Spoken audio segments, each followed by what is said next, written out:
అమ్మతో పొద్దున్నే పొలంకి వెళ్ళాం అనమాట. పొలంలో సీతాఫలకాయ చెట్టు ఉంది. అసలు ఎంత మస్తు అనిపించిందో ఆ చెట్టు నిండా కాయలు చూస్తుంటే. మస్తు కాయలు ఉండే. ఇంకో 15 డేస్ పోతే ఇంకా మస్తు వస్తాయి. దసరా సీజన్లో అయితే మస్తు ఉంటాయి. అసలు చెట్టు మీద ఇంత ఫ్రెష్గా తింటుంటే అసలు ఎంత టేస్ట్ ఉంటుందో. అండ్ ఎంతమందికి ఇష్టమో కమెంట్ బాక్స్లో కమెంట్ చేయండి. నా ఫేవరెట్ ఫ్రూట్ అయితే సీతాఫలం.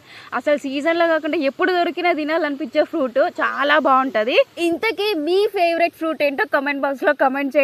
నా ఫేవరెట్ ఫ్రూట్ అయితే సీతాఫలం, దాని తర్వాత మ్యాంగో. అండ్ నాకు ఈ ఫ్రూట్స్ అయితే చాలా ఇష్టం. మీకేదో కమెంట్ బాక్స్లో కమెంట్ చేయండి. అండ్ ఇప్పుడైతే మేము పొలంలో తిరుగుతున్నాం కదా, పొలంలో ఒడ్ల చుట్టూరా, ఇది ఓన్లీ పొలంలోనే ఉంటుంది, ఒడ్ల చుట్టూరా దొరుకుతుంది గుంటకరగర ఆకు అంటారు దీన్ని. ఈ ఆకు హెయిర్కి చాలా మంచిది.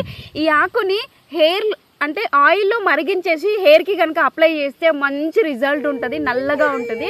అండ్ మనకి హెయిర్ గ్రోత్ కూడా మస్తు ఉంటుంది అంటారు. అమ్మ అయితే అన్ని